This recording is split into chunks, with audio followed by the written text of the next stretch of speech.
आज हम बात करेंगे इंडिया में खाए जाने वाले फूड्स में पाए जाने वाले एक बहुत ही डेंजरस इंग्रेडिएंट के बारे में, जो कि है पाम ऑयल। ये हर चीज में है, आपके white bread, brown bread, Kurkure, Lay's, Pringles, packaged cakes और बिस्किट्स में भी।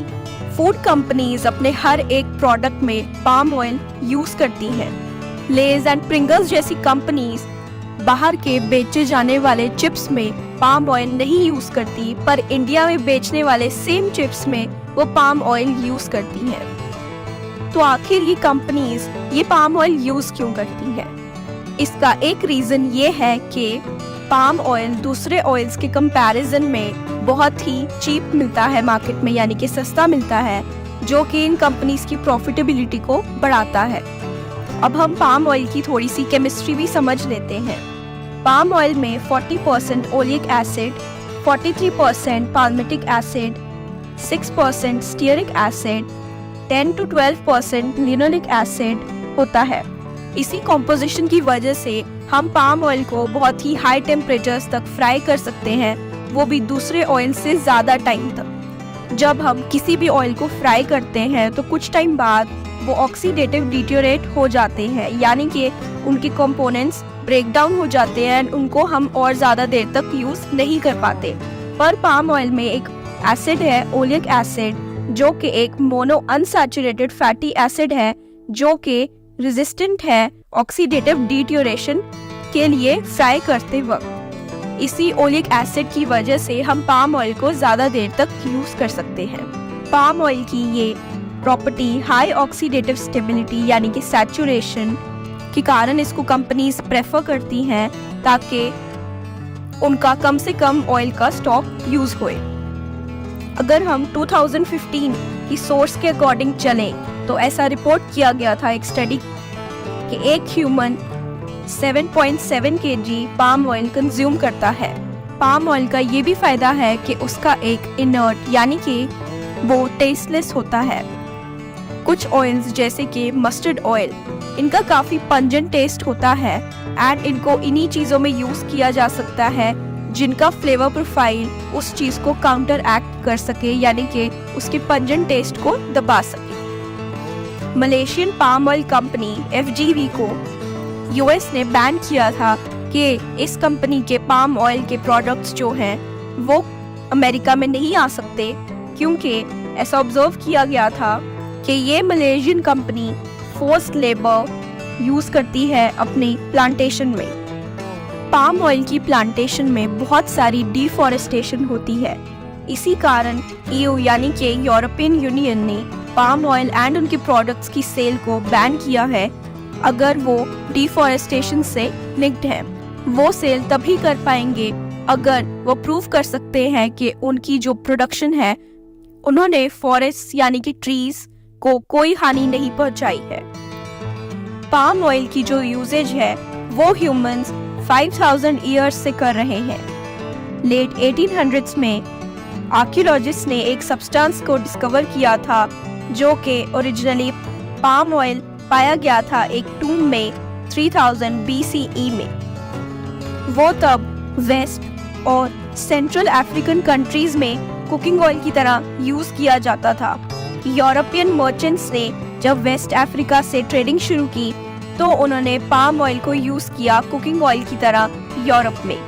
पाम ऑयल सबसे ज्यादा पॉपुलर हुआ जब इसको ब्रिटिश ट्रेडर्स ने इंडस्ट्रियल लुब्रिकेंट की तरह यूज करना शुरू किया ब्रिटेन की इंडस्ट्रियल रेवोल्यूशन में। ऑयल पाम इंडिया में सबसे पहले इंट्रोड्यूस हुआ था 1886 में कोलकाता के नेशनल रॉयल बोटैनिकल गार्डन्स में। ऑयल पाम की प्लांटेशंस बड़े लेवल पे 1971 से 1984 तक केरला में की गई।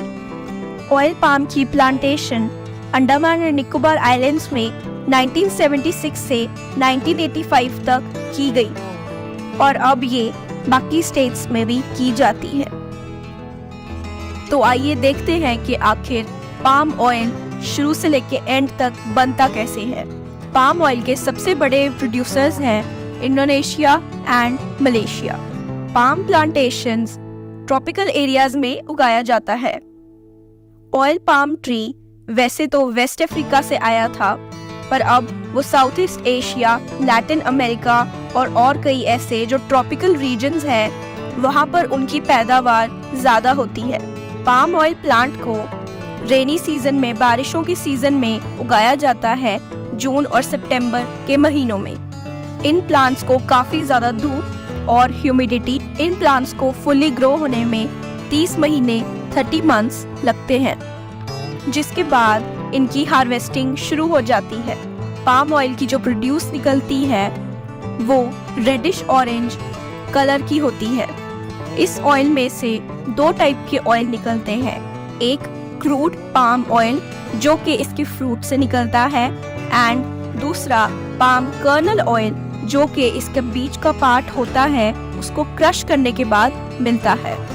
अब इन फ्रूट्स को मिल तक ले जाया जाता है जहां पर इनकी स्टेरिलाइजेशन की जाती है, यानी कि इनके ऊपर हाई प्रेशर स्टीम का प्रयोग किया जाता है, जिसकी वजह से जो बैक्टीरिया या एंजाइम्स होते हैं उनको मारा जाता है, ताकि इन फ्रूट्स की जो क्वालिटी है उसको हम मेंटेन कर सकें। इसके बाद इनकी थ्रेशिंग की जाती है, थ्रेशर में डाला जाता है जो कि पाम ऑयल के फ्रूट और उसके छिलके को अलग अलग कर देता है। फिर इनमें से ऑयल निकाला जाता है। सबसे पहले क्रूड पाम ऑयल निकाला जाता है। इस एक्सट्रैक्शन में ऑयल अलग हो जाता है और जो इनका सॉलिड सब्सटेंस होती है वो अलग हो जाती है।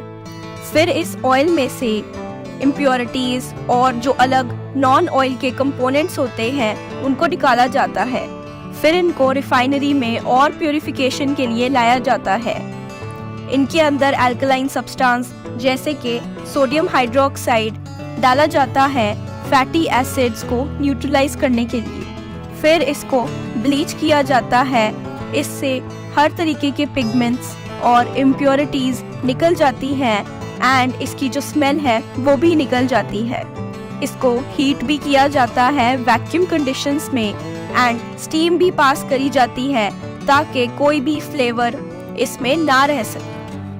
फिर इसको कूल किया जाता है एक बहुत ही स्पेसिफिक टेम्परेचर में ताकि ये सॉलिड बन जाए एंड इसके क्रिस्टल्स फॉर्म हो जाए। फिर इसके 2 कंपोनेंट्स जो कि हमने पहले डिस्कस किए थे, ओलियन एंड स्टीयरिन, इनको सेपरेट किया जाता है। जो ओलियन होता है वो लिक्विड होता है रूम टेम्परेचर पे और इसी को हम कुकिंग ऑयल की तरह यूज करते हैं। जो कि स्टीयरिन होता है वो एक सॉलिड होता है जो कि प्रोडक्ट्स यानी कि कन्फेक्शनरी या शॉर्टनिंग वगैरह में यूज किया जाता है। पाम ऑयल उगाना फार्मर्स के लिए फायदेमंद साबित होता है क्योंकि इसे कम पैसों में ज़्यादा यील्ड पाई जा सकती है। पर आखिर ये पाम ऑयल हमारी सेहत के लिए इतना हानिकारक क्यों है? पाम ऑयल में एक टाइप का फैट होता है जो कि हमारे कोलेस्ट्रॉल लेवल्स को बहुत ज़्यादा इंक्रीज यानी कि बढ़ा सकता है। इसके अंदर 49% सैचुरेटेड फैट होती है जो कि हमारी हार्ट डिजीजेस को बढ़ा सकती है। ये सैचुरेटेड फैट्स हमारी आर्टरीज में जाके ब्लॉकेज करती है। ये सैचुरेटेड फैट हमारा बैड एलडीएल कोलेस्ट्रॉल और ट्राइग्लिसराइड्स को बढ़ाती है, जिससे हमारे हार्ट डिजीजेस का रिस्क बहुत ज़्यादा बढ़ जाता है। गवर्नमेंट के डेटा के अकॉर्डिंग 2022 से इंडिया में 12.5% हार्ट अटैक केसेस में इंक्रीज हुआ है। 2022 ईयर में 32,000 डेथ्स हुई हैं हार्ट अटैक्स के कारण, जो कि 2021 से काफ़ी ज़्यादा है। इंडिया टुडे की पब्लिश रिपोर्ट में डॉक्टर संजीव गेरा, director and HOD cardiology Fortis hospital Noida में कहते हैं कि ये जो सारे हार्ट अटैक्स हो रहे हैं मोस्टली 25 और 45 की एज के बीच में हो रहे हैं। इसका एक बहुत बड़ा कारण ये है कि पैंडेमिक यानी कि कोविड के बाद लोगों की लाइफस्टाइल्स में बहुत बड़ा चेंज आया है, जैसे कि खाने में बहुत ज़्यादा नमक का होना, स्ट्रेस लेवल का बढ़ना, स्मोकिंग, अपनी नींद को पूरा ना करना और प्रोसेस स्नैक्स को ज़्यादा कंज्यूम करना। इंडिया में अब पहले से भी ज़्यादा प्री डायबिटीज़, प्री हाइपरटेंशन यानी कि बीपी बढ़ना, बहुत ज़्यादा हाई कोलेस्ट्रॉल की वैल्यूज़ और ओबेसिटी के केसेस हो रहे हैं। डॉक्टर संजीव जेनेटिक्स की भी बात करते हैं। वो कहते हैं कि हम इंडियंस के बैड जेनेटिक्स है। हमारी जो आर्टरीज हैं वो स्मॉल साइज की हैं। जब आर्टरीज स्मॉल साइज की होती हैं तो उनके अंदर ब्लॉकेज होने का खतरा ज़्यादा बढ़ जाता है। जब हाई रिस्क फैक्टर्स हो जैसे कि बढ़ता हुआ कोलेस्ट्रॉल, शुगर ज़्यादा होना, ब्लड प्रेशर ज़्यादा होना, ओबेसिटी, स्मोकिंग की स्ट्रेस और इनएक्टिव लाइफस्टाइल, इन्हीं कारणों की वजह से आपको हार्ट डिजीजेस हो सकती हैं एंड इंडियंस को इसका ज़्यादा खतरा है। वो एक और ज़रूरी बात बताते हैं, इंडियंस में जो गुड कोलेस्ट्रॉल लेवल्स हैं वो लो होते हैं एंड जो बैड कोलेस्ट्रॉल लेवल्स हैं वो हाई होते हैं। कोलेस्ट्रॉल की स्पेसिफिकेशंस के ऊपर हम एक और वीडियो में डिस्कस करेंगे, पर आखिर ऐसा क्यों होता है? वो कहते हैं कि ये हमारे जीन्स में ही है, क्योंकि हमारी जो डाइट है वो रिफाइंड कार्बोहाइड्रेट्स और फैट्स में रिच है और हम अपने प्रोटीन्स बहुत कम खाते हैं। हमारी डाइट में दाल, चावल, दाल, रोटी, दाल हम कम खाते हैं, पर हमारी जो कार्बोहाइड्रेट्स की सोर्स है राइस और रोटी वो हम ज़्यादा कंज्यूम करते हैं। जब हम पाम ऑयल को बार बार गर्म करते हैं, रीहीट करते हैं, यूज़ करते हैं, तो उसकी जो डेंजरस इफ़ेक्ट्स हैं वो भी उतने ही बढ़ते जाते हैं। तो आखिर हम इंडियंस अपने आप को हेल्दी कैसे रखें जब हमारे आसपास इतने ज़्यादा पाम ऑयल के प्रोडक्ट्स हैं? हमें पाम ऑयल को ज़्यादा कंज्यूम नहीं करना है। ऐसा माना गया है कि 7 to 12 ग्राम अगर हम कंज्यूम करते हैं 6 मंथ्स तक तो वो सेफ है, पर हमें पाम ऑयल को अवॉइड करना चाहिए। हम जब भी मार्केट में जाते हैं तो कुछ भी खरीदने से पहले हमें उनके पीछे लिखे हुए इंग्रेडिएंट्स में चेक करना है कि कहीं उसमें पाम ऑयल तो नहीं है।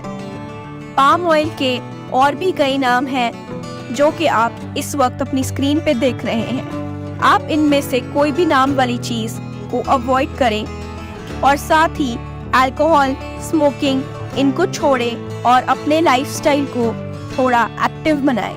अपनी बॉडी को मूव करें, एक्सरसाइज करें, योगा करें, एटलीस्ट वॉक करें, ताकि हम अपनी बॉडी को हेल्दी रख सकें और हेल्दी इंडिया की फाउंडेशन रख सकें।